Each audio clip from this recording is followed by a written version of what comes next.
Hello everybody. So আমি last class Newton's law বিষয়ে গোটেইখিনি পঢ়িলো আজি আমি friction start কৰো friction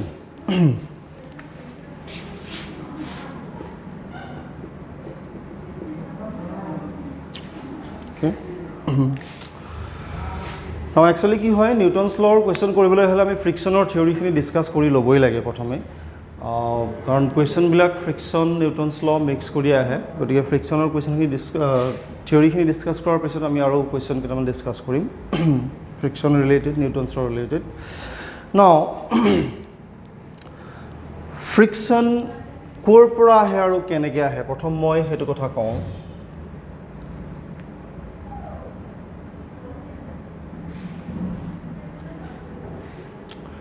Okay, এনেকুৱা এখন সাৰফেসত যেতিয়া অবজেক্ট এটা থাকিব সাৰফেস এখনৰ ওপৰত আমি অবজেক্ট এটা ৰাখিছো কি হ'ব এই সারফেসখনে অবজেক্টটোত এটা কন্টাক্ট ফোর্স দিব দুখন সারফেস যেতিয়া কন্টাক্টত থাকে তেতিয়া কন্টাক্ট ফোর্স আহে আমাৰ এটা কন্টাক্ট ফোৰ্স দিব সিমিলাৰলি অবজেক্টটোৱে সাৰফেসক এটা কন্টাক্ট ফোৰ্স দিব ওকে যদি এই অবজেক্টটো সাৰফেসখনৰ ওপৰত স্লিপ নকৰে মানে মুভ নকৰে with relative to the surface যদি অবজেক্টটোৱে মুভ নকৰে বা মুভ কৰাৰ তাৰ কোনো টেন্ডেন্সি নাথাকে কোনো ফালে তেতিয়া হলে কি হয় এই যে কন্টাক্ট ফোর্সটো এই সারফেস দুটাৰ যেটা সাৰফেস কন্টাক্টত আছে সাৰফেস দুটাৰ পাৰপেন্ডিকুলাৰ হৈ থাকে অলৰাইট আৰু যদি অবজেক্টটো বলে এই ডাইৰেকশনত মুভ কৰাৰ এটা টেন্ডেন্সি আছে বা হি মুভ কৰি আছে এই দুইটা কেছতে কি হয় এই অবজেক্টটোৱে সাৰফেসৰ ওপৰত দিয়া কন্টাক্ট ফোৰ্সটো এনেকৈ ইনক্লাইন হৈ যায় ইন ৰিএকশন সাৰফেসে অবজেক্টটোৰ ওপৰত দিয়া কন্টাক্ট ফোর্সটো এনেকৈ ইনক্লাইন হৈ যায় সো এইটো হ'ব contact force C contact force আমি C বুলি কৰো অলৰাইট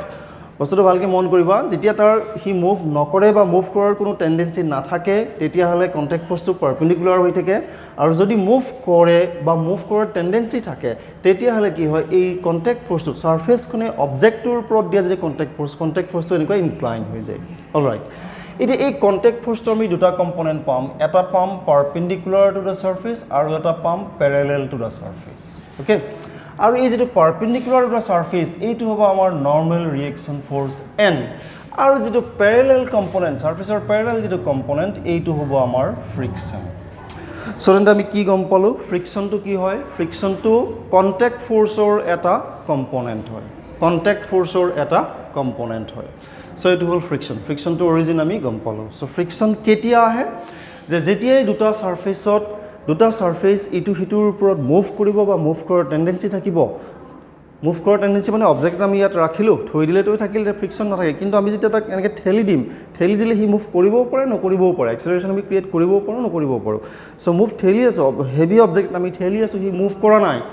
তাৰ মানে কি তাৰ মুভ কৰাৰ এটা টেন্ডেন্সি আছে সেই ক্ষেত্ৰটো কি হয় অবজেক্টৰ ওপৰত এই ফ্ৰিকশনটো আহে তাৰ মানে সাৰফেস দুটাৰ মাজত যেটো ৰেজিস্টিভ ফোৰ্সটোকে আমি ফ্ৰিকশন বুলি কওঁ ওকে ফ্ৰিকশনটো সদায় কি হয় always opposite to the direction of motion of the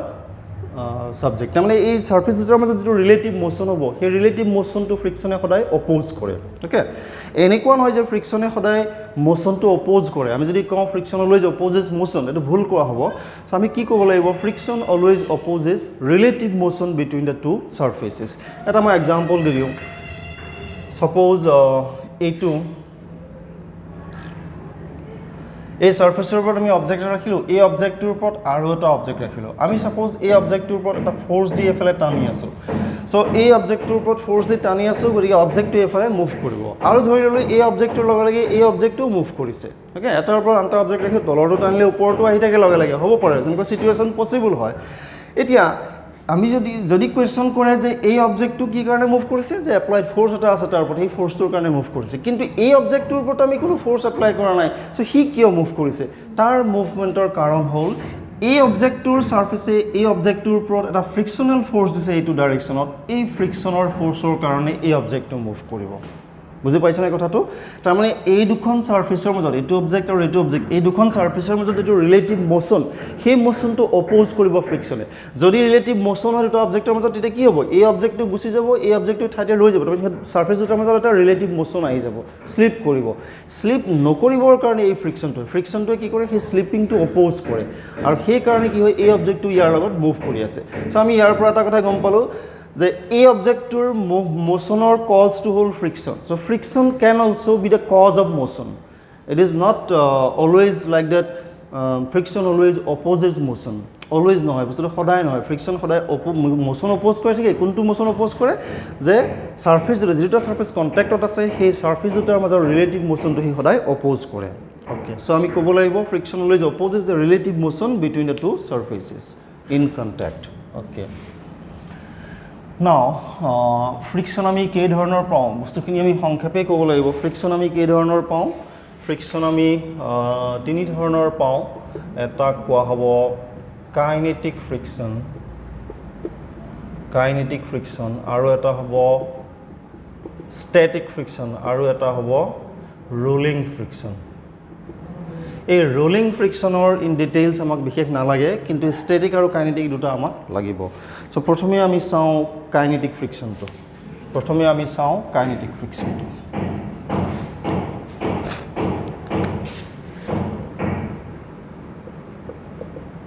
kinetic friction কেতিয়া আহে যে দুটা ছাৰ্ফেচ কণ্টেক্টত থকা দুটা ছাৰ্ফেচ যদি ইটোৱে সিটোৰ ওপৰত শ্লিপ কৰে তাৰমানে মুভ কৰে চ' মুভ কৰিলে আমাৰ যিটো ফ্ৰিকশ্যন আহে that friction is called kinetic friction okay এনেকুৱা ছাপ'জ বোলে এইটো ছাৰ্ফেচৰ ওপৰত এই অবজেক্টটো ৰাখিছোঁ এই অবজেক্টটো এইফালে বোলে মুভ কৰিছে তেতিয়াহ'লে ছাৰ্ফেচ দুটাৰ মাজত ফ্ৰিকশ্যন আহিব আমি যদি কেৱল এই অবজেক্টটোৰ ওপৰত ফ'ৰ্চৰ কথা কনচিডাৰ কৰোঁ তেতিয়াহ'লে এই ছাৰ্ফেচটোৱে এই অবজেক্টটোৰ ওপৰত ফ্ৰিকশ্যনেল ফ'ৰ্চ কোনফালে দিব এইফালে দিব এইটো ত' ইয়াত কি থাকিব এই ছাৰ্ফেচটো ইয়াক নৰ্মেল ফ'ৰ্চো দিব নৰ্মেল ৰিয়েকশ্যন ফ'ৰ্চ এইফালে থাকিব এনেকুৱা এতিয়া কি হয় কাইনেটিক ফ্ৰিকশ্যন এফ কে বুলি ক'লোঁ ইজ গিভেন বাই ফৰ্মুলা এটা আছে কি mu k into n so' kinetic ফ্ৰিকশ্যনটো নৰ্মেল ৰিয়েকশ্যন ফ'ৰ্চৰ ওপৰত ডিপেণ্ড কৰে ডাইৰেক্টলি অ'কে এই মিউ কেটো হ'ল কনষ্টেণ্ট মানে f k is proportional to n mu কেটো আমি কনষ্টেণ্ট দিলোঁ ইয়াক কোৱা হয় কোএফিচিয়েণ্ট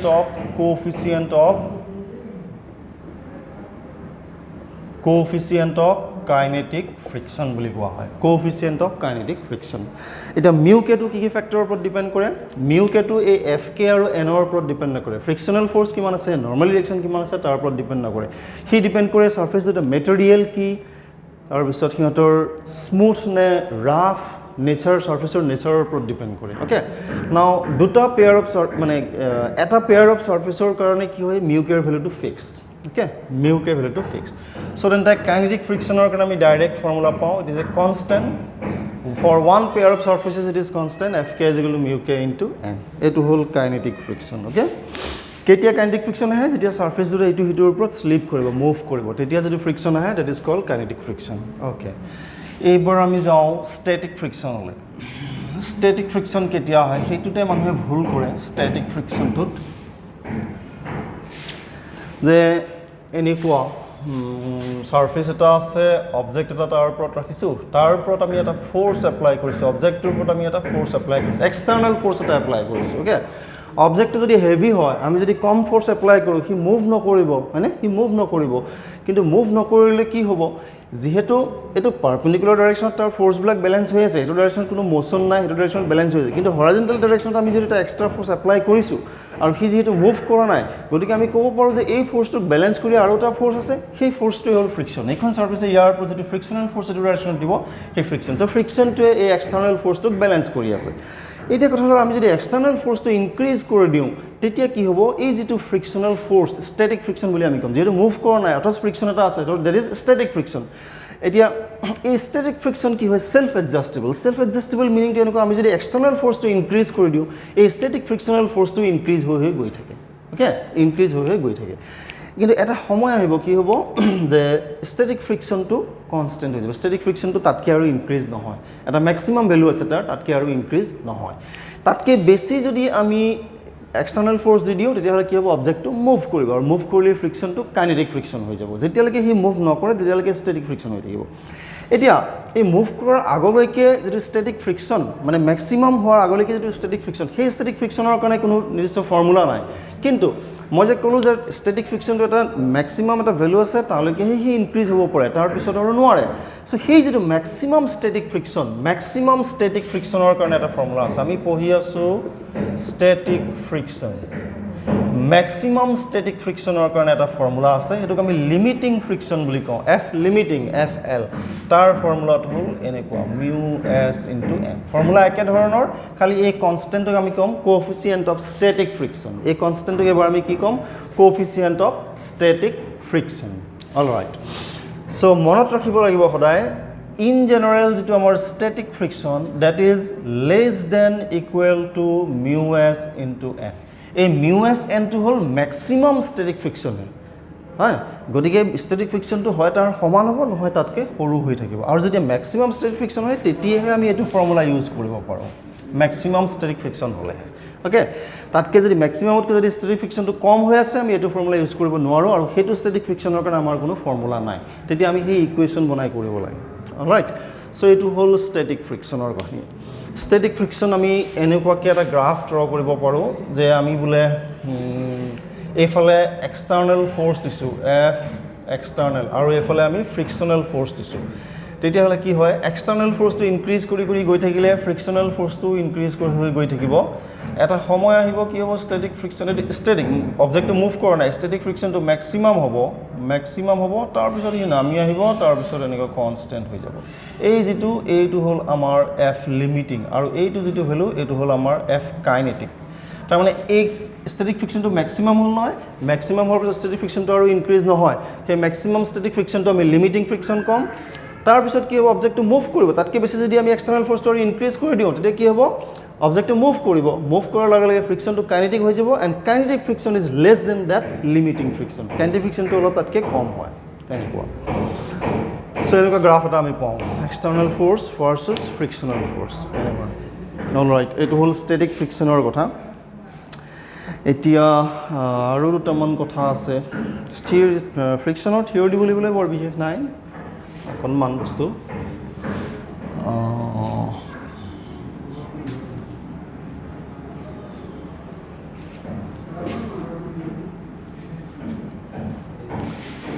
কেতিয়াবা সুধে এংগল অফ ফ্ৰিকশন কি বস্তু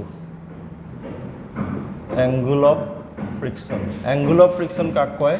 আমি যে প্ৰথমে কনসিডাৰ কৰিছিলো অবজেক্ট এটা আছে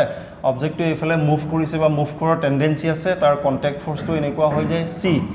এফালে তাৰ কম্পোনেন্ট টু নৰমাল ডিৰেকশন এফালে তাৰ কম্পোনেন্ট টু ফ্ৰিকশন আমি যদি এই এংগলটো থিটা বুলি কওঁ এই এংগলটো যদি আমি থিটা বুলি কওঁ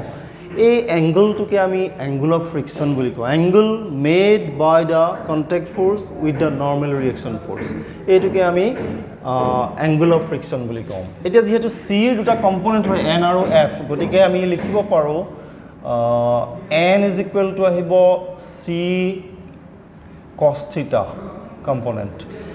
f is equal to আহিব c sin theta so আমি যদি f by n কৰি দিও f by n is equal to কি আহিব tan theta c cancel যাব tan theta এই f by n to হল আমাৰ mu is equal to tan theta মনত ৰাখিবা mu to যদি কাইনেটিক ফ্ৰিকশন হয় mu to mu k হ'ব যদি স্ট্যাটিক ফ্ৰিকশন হয় mu to mu s হ'ব mu is equal to tan theta so ইয়াৰ পৰা আমি কি পাওঁ যে কোএফিচিয়েন্ট অফ ফ্ৰিকশন আৰু angle of friction এই দুটাৰ মাজৰ ৰিলেচন হল এটো mu is equal to tan theta theta is equal to tan inverse mu so এইটো হল আমাৰ angle of friction ৰ কথা তাৰ পিছত আমাৰ আৰু এটা বস্তু আছে যেটো কয়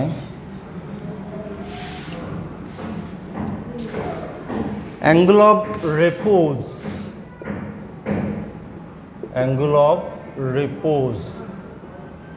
এটো কি বস্তু এটো এনেকুৱা যে এখন ইনক্লাইন সাৰফেস আছে ইনক্লাইন সাৰফেস খনৰ ওপৰত আমি অবজেক্ট এটা ৰাখি থৈছো এই ইনক্লাইনেশন টু আমি কি বুলি কলো আলফা বুলি কলো এটা কথা হল angle of inclination to alpha বুলি কলো এটা কথা হল এই যে অ্যাঙ্গল অফ ইনক্লাইনেশন টু খুব কম হৈ থাকে সারফেসখন এনেকুৱা হৈ থাকিব তেতিয়া অবজেক্টটো কি হ'ব স্লাইড নকৰে মানে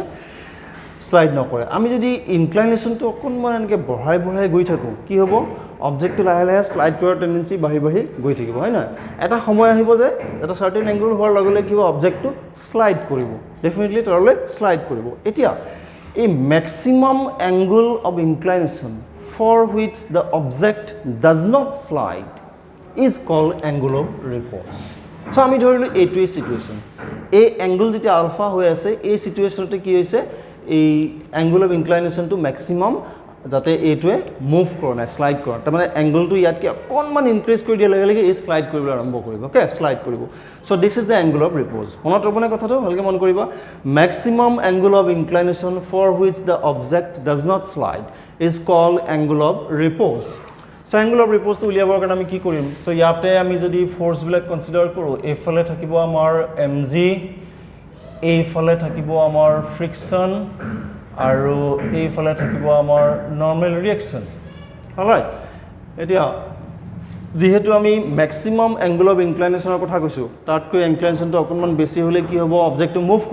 কৰিলে ফ্ৰিকশ্যনটো কাইনেটিক হৈ যাব গতিকে তাৰ আগলৈকে যিটো ফ্ৰিকশ্যন আছে সেইটো ষ্টেটিক আৰু যিটো ম্যাক্সিমাম এংগলৰ কথা কৈছোঁ গতিকে এইটো হ'ল ম্যাক্সিমাম ষ্টেটিক ফ্ৰিকশ্যন তাৰমানে এইটো এফ লিমিটিং হৈ থাকিব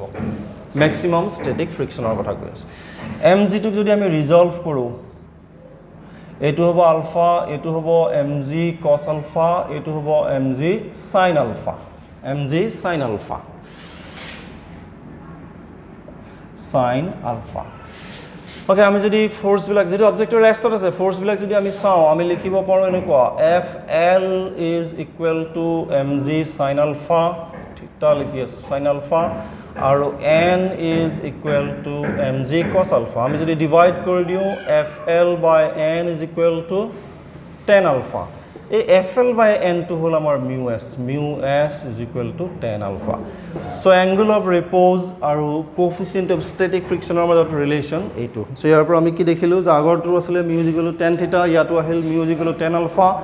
তাৰ মানে আমি ক'ব পাৰোঁ যে নিউমেৰিকেলি angle of friction or angle of repose to equal হয় বুজি নহক ৰিলেচন গিটা এনেকুৱা এটা হ'ল angle of repose তাৰ পিছত আমি যাওঁ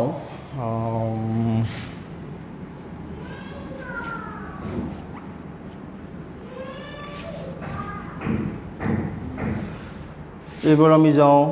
acceleration on an inclined plane acceleration on inclined plane মানে inclined surface এখনত অবজেক্ট এটা আছে আগৰ এক্সাম্পলটো আমি ললো এইটোই inclined surface এখনত অবজেক্ট এটা আছে এই অবজেক্টটোৰ যেটো acceleration হ'ব acceleration-টো আমি উলিয়াব লাগে আমি দুটা কেস উলিয়াম এংগলটো থিটা প্ৰথম আমি কেস 1 ললো smooth surface to smooth friction নাই smooth surface যেটা ফ্ৰিকশন নাথাকিব ফ্ৰিকশন নাথাকিলে আমি কি কৰিম ফোৰ্স কিটা চাও নৰমাল ৰিঅ্যাকশন ফোৰ্স তাৰ পিছত mg আৰু যেটো ফ্ৰিকশন নাই আৰু কিবা ফোৰ্স আছে নেকি আৰু নাই ফ্ৰিকশনটো নাই এইটাই ফোৰ্স mg টো যদি আমি ৰিজলভ কৰো এফালে আহিব mg cos থিটা এফালে আহিব mg sin থিটা সো আমি তেন্তে লিখিব পাৰো যে mg sin থিটা is equal to ma আৰু mg cos থিটা is equal to n এটো ইকুয়েশন আমাক না লাগে সো এই ইকুয়েশনটোৰ পৰা আমি পাম এই ইকুয়েশনটোৰ পৰা আমি কি পাম যে a is equal to g sin থিটা সো স্মুথ ইনক্লাইন্ড সারফেস এখনত অবজেক্টৰ এক্সেলাৰেশনটো হয় g sin থিটা এটো মনত ৰাখিব লাগিব দুই নম্বৰত আমি যাম স্মুথ টু হোল আমি ফ্ৰিকশন থকা ৰাফ সাৰফেস কনসিডাৰ কৰিম এবাৰ ফ্ৰিকশন আছে ফ্ৰিকশন যদি থাকে ৰাফ সাৰফেস হলে কেস 2 তেতিয়া এক্সেলাৰেশনটো কি হয় আমি চাম কেস 2 ৰাফ সাৰফেস যদি আমি কনসিডাৰ কৰো তেতিয়া হলে কি হ'ব অবজেক্টৰ মুভমেন্টৰ টেন্ডেন্সি এটো ডাইৰেকশন আছে গতি যদি ফ্ৰিকশন আহিব ফ্ৰিকশনটো এটো ডাইৰেকশনত থাকিব আৰু অবজেক্টটো মুভ কৰি আছে গতিকে ফ্ৰিকশনটো আমি কাইনেটিকে কনসিডাৰ কৰিব লাগিব হি স্লাইড কৰিছে এক্সেলাৰেশন আমি উলিয়াম স্লাইড কৰিছে কাইনেটিক ফ্ৰিকশন সো এইবাৰ তেন্তে ইকুয়েশনটো অকনমান বেলেগ হ'ব কেনেকৈ হ'ব আমি এনেকৈ লিখিব পাৰিম যে mg sin থিটা minus fk is equal to ma so এখিনি ইকুয়েশন কেনেকৈ লিখিব লাগে এখিনি মই আগৰ ভিডিও গিটাত কৈছো তোমালোকে ভালদৰে চাবা কথাবিলাক মানে এক্সেলাৰেশনটো এফালে থাকিব গতিকে এফালে আমি পজিটিভ x কনসিডাৰ কৰিব লাগিব আৰু ইটো ইকুয়েশন কেনেকৈ হ'ব যে n is equal to mg cos থিটা এতিয়া আমি এই ইকুয়েশনটোৰ পৰা কি পাম mg sin theta minus fk fk to আমি লিখিব পাৰিম mu k into n mg sin theta minus mu k n is equal to আকৌ mg cos theta is equal to ma so ইয়াৰ পৰা আমি a to পাওঁ a is equal to আমি কি পাম যে m বিলাক সবৰ পৰা কেনসেল গ'ল থাকিলে a is equal to sin theta minus mu k cos theta whole thing into z so rough inclined surface এখনৰ যেটো acceleration হয় এই accelerationৰ ফৰ্মুলা হল এটো sin theta minus mu k cos theta into z so এটো হল আমাৰ acceleration on an inclined plane so frictionৰ theory বুলি ক'বলৈ বৰ বিশেষ নাথাকে এখিনি কথা আৰু মনত ৰাখিব লগা তাৰ পিছত আকৌ মই ব্ৰিফলি অকমান কৈ দিছো কথাখিনি আগৰ কথাখিনি কি যে ফ্ৰিকশন কেতিয়া আহে যে অবজেক্টটো সাৰফেসখনৰ ওপৰত ৰৈ থাকিলে বুলি ফ্ৰিকশন নাহিবও পাৰে তাৰ হি যদি মুভ নকৰে সাৰফেসখনৰ ওপৰত বা মুভ কৰাৰ কোনো টেন্ডেন্সি নাথাকে মুভ কৰাৰ টেন্ডেন্সি নাথাকে মানে তাৰ ওপৰত যদি কোনো এক্সটাৰ্নাল ফোৰ্স নাথাকে হেতু ডাইৰেকশন তেতিয়া হলে কি হ'ব ফ্ৰিকশন নাথাকে মানে গোটেই কন্টাক্ট ফোৰ্সটো কি নৰমাল হৈ থাকিব তেতিয়া তাৰ সাৰফেসৰ প্যাৰেলি আমি কোনো কম্পোনেন্ট নাপাম কিন্তু যেতিয়া তাৰ মুভ কৰাৰ টেন্ডেন্সি থাকে বা মুভ কৰে তেতিয়া তাৰ কন্টাক্ট ফোৰ্সটো ইনক্লাইন হৈ যায় ইনক্লাইন হলে আমি সাৰফেসৰ প্যাৰেলি এটা কম্পোনেন্ট পাওঁ আৰু সেই কম্পোনেন্টে আমাৰ ফ্ৰিকশন হৈ যায় মনত ৰাখিবা সদায় কথাটো তাৰ পিছত অবজেক্টটো যেতিয়া মুভ কৰিলে যেটো ফ্ৰিকশনটো আমি কাইনেটিক ফ্ৰিকশন কম kinetic friction is equal to fk is equal to mu k n তাৰ পিছত অবজেক্টটো যেতিয়া মুভ নকৰে অথচ ফ্ৰিকশন থাকে তেতিয়া আমি ষ্টেটিক ফ্ৰিকশন কম ষ্টেটিক ফ্ৰিকশনটো সেলফ এডজাস্টেবল হয় সেলফ এডজাস্টেবল মানে আমি এপ্লাইড ফোৰ্সটো ইনক্ৰিজ কৰিলে ষ্টেটিক ফ্ৰিকশনটো ইনক্ৰিজ হয় কিন্তু ষ্টেটিক ফ্ৰিকশনটো এটা লিমিটলৈকে ইনক্ৰিজ হ'ব পাৰে তাৰটো নোৱাৰে সেই ম্যাক্সিমাম ষ্টেটিক ফ্ৰিকশনটো আমি লিমিটিং ফ্ৰিকশন কওঁ আৰু limiting friction fl is equal to mu s into n হয় সো এইখিনি হল আমাৰ ফ্ৰিকশনৰ কথা তাৰ পিছত এইগিটাটো ফৰ্মুলা আমি মনত ৰাখিব লাগিব এক্সেলাৰেশনৰ ফৰ্মুলা ওকে সো এইখিনি হল ফ্ৰিকশনৰ মিনিমাম থিওৰি কথা সো আজি এইখিনিতে মই সামৰো তাৰ পিছত আমি নেক্সট ক্লাছত কোৱেশ্চন কিছুমান ডিসকাস কৰিম থ্যাংক ইউ